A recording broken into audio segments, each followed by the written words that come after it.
Hey, yo, what up? Welcome back. This is not a podcast. It's just my thoughts with Rob Markman. We got a real interesting topic today. I know y'all going to have a lot to say about it, so hit me in the comments, all right? But the next time Pusha T has a problem with a rapper, I don't think we're going to get a diss track. I think he just going to let God sort him out. You know what I'm talking about? Wait, I got another one for you, right? Diss Pusha T, and you might not ever hear a reply for it. Nah, man, I'm just messing around. But Consequence, the site consequence.net did a clipse interview, and they released an excerpt today of it. I think the rest of it is coming next week, but they released an excerpt today. The headline is Pusha T says diss tracks are dead to me in quotation. I'm gonna read the article. I'm gonna read the quotes. It says shout out to Ren Graves. Also, Ren Graves is the journalist. Always got to shout out the journalist. It says, like Picasso growing bored of paint, Pusha T says that diss tracks are dead to me. In a new interview with Consequence, the L. Ron Hubbard of the cupboard explains, and this is in quotes for Pusha T, explains that it's not the same ransom anymore. Back in the day, to me, I felt like it could be career ending. Now it's not. It doesn't hold as much weight. You could still get another shot at it, it seems like. We'll continue a quote. He said, I kind of been through that chapter and I'm over it. He continues, I'm somewhere right now where I don't even want to make music with other people. Nevertheless, have anybody else in my music or be the focus of my music. What we're doing right here with Clipse is, to me, so next level. I feel like the taste level is above everything else, even being caught up in the world of it. I don't like even the world of the people, of the back and forth. If I don't see eye to eye with you, there's probably things I don't want to be there. I'm sorry. If I don't see eye to eye with you, there's probably things I don't want to be there about. You know what I'm saying? So I guess he means being in the same circumference, the same parties. During our interview, Malice, his brother and partner in Clipse, backs him up with a reference to Jay-Z's most iconic diss track, Takeover. He raps, a wise man once told me don't argue with fools because people from a distance can't tell who is who.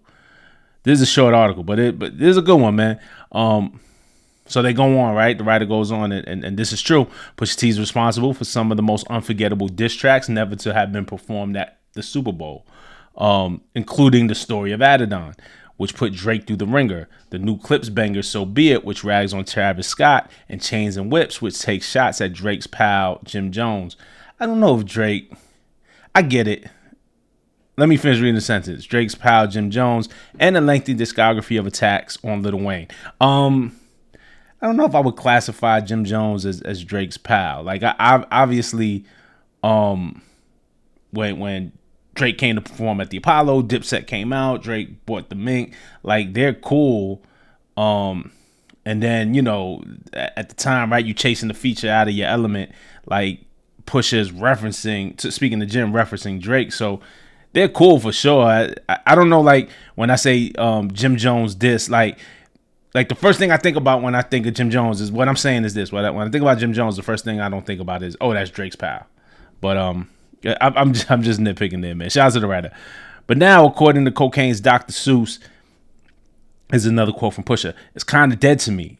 It's the ransom of what a diss track used to bring. There was a clear winner. Somebody would really bow out, and then that's it. The last man standing. Now it's just a bunch of noise. Even after we find winners, it's still noise. And it's like, man, then what's it for?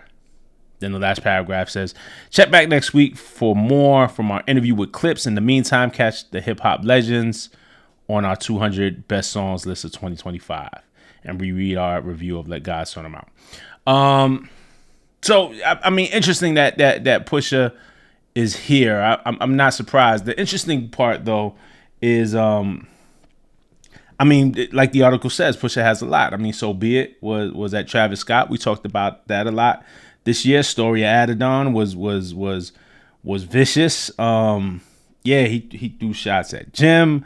The Lil Wayne stuff, which they talked about, like, and you know, there's been a lot of jab. Like, Pusha's deadly is what it is, and Pusha is not afraid to mix. Exodus 23:1, amazing track. What was it? The Don't Fuck With Me track that he did. The Birdman, the new God flow. You know what I'm saying? Like man, when Pusha get the jabbing at you and shooting them shots, super deadly. So he's been through it. Also, it's funny that the criticism that he got this year, I don't believe it, right? But we call this fair. A lot of what people were saying who weren't feeling the clips was like, oh, he's using beef to promote this album, whether it was the Travis Scott diss track or the Jim Jones or yeah. To me, that's what rappers do. Rappers address things and things, and he felt things needed to be addressed. Now he's at this point where he's saying that the diss tracks are dead to me, and that's not where he's at anymore. I ain't mad at it. You know, that's somebody's evolution, and that's their personal choice. You know, I would love another Pusha T diss track as somebody because they have fucking amazing. Again, he's one of the best at it. But I get what he's saying, right? The part that I get and I want to know y'all take on this is the one part was so let me go through two parts, right? Where he originally said that the ransom, it's not the same ransom anymore. Back in the day, to me, it felt like it could be career ending. Now it's not. It doesn't hold as much weight. I get what he's saying about the not holding as much weight as part. It could have been career ending back in the day, but it didn't necessarily have to be, right? Like, again, you look at Jay-Z and Nas. Obviously, you're talking about two greats. So, you know, after Ether, like, you know, Nas said on actually his Ballin' remix versus Jim Jones, man, I got stronger after Ether. Like, you know, Nas and Jay, like, you're not ending either of those careers because those careers are too strong. You know, but if you talk about something like, let's say, if we go all the way back in the day, like a KRS-One versus MC Shan, you know, the consistency of KRS-One, like, you know, after the Bridge is over in South Bronx, Shan started going down, KRS was rising. You know, LL Cool J versus Cannabis, you know, and Cannabis was a beast. I still think second round knockout. I still think Cannabis had the best rhymes of that battle, but ultimately LL won the battle or seen the winner of that battle because Cannabis couldn't keep up with the consistency of L. Like, L was consistently L. Cannabis couldn't consistently be what made him great at the time, right? So, you know, the LL thing kind of ended Cannabis's career. You know, a lot of people debate about 50 and Ja Rule. If 50 ended Ja's career, I don't really see it that way. There was a couple of things with the Ja thing. I mean, Murder Inc. was also like raided and under like federal indictment and charged by the feds. There were a lot of things working against Ja, which hindered him. And Ja Rule is still Ja Rule. I don't see it like that. I'm just talking about the different conversations. But then, you know, you have plenty of battles that aren't career ending. But so, you know, but what Pusha says that, okay, back in the day, it felt like it could be career ending. Now it's not. And I was a little confused when I read that at first, but then I get what he's saying as I go down and read the article and, you know, like get more context to what he's saying. He said, this, I agree with him now. It's kind of dead to me. It's the ransom of what a diss track used to bring. There was a clear winner.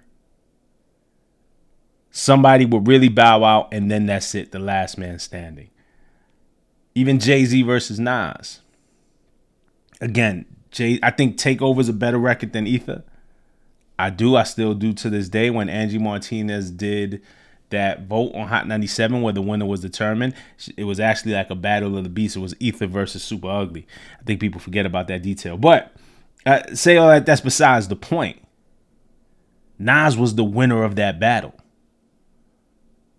Hip hop decided that it was decided as a culture that's how we wrote it in history, and Nas was the winner of that battle. 50 was the winner of that battle. You know what I'm saying? And now it's just a whole bunch of noise. I think what he's talking about is the social media noise, right? Like, imagine, let's Kendrick and Drake. Big battle this year. I think if you're a level-headed hip-hop fan, if you're not, I'm not talking about the super Kendrick diehard fans, and I'm not talking about the super Drake diehard fans. If you are like in the middle, I love hip-hop. You know, if he won, I don't care. If he won, I don't care. I'm calling it down the middle. If you're a level-headed hip hop fan, and history will tell you, and I think how we judge it as a culture, I know how we judge it as a culture, is that Kendrick won the battle, right? Like that's not an outrageous thing to say, right? Like that is like consensus that Kendrick won the battle. And I think what Pusha is talking about here is the noise. Now it's just a whole bunch of noise. Because we can't even agree on that because we'll talk about that or we'll have a bigger conversation. And we're like, yeah, well, Kendrick beat Drake. And then it'll stop right there because social media will be like, no, Drake won. Like it would come from the fans. You know what I'm saying? Like the fans on the other side would contest that. Nah, he ain't win. Nah, he ain't win. Nah, my man ain't lose. And then it becomes this thing where it's like, what are we talking about? Now it just becomes, who do I like more? Like we're not even looking at the thing as objectively as possible, right? So now it's just a bunch of noise. Again, Story of Adidon, Duppy, Pusha beat Drake in that battle. But now you have a bunch of people who refute that.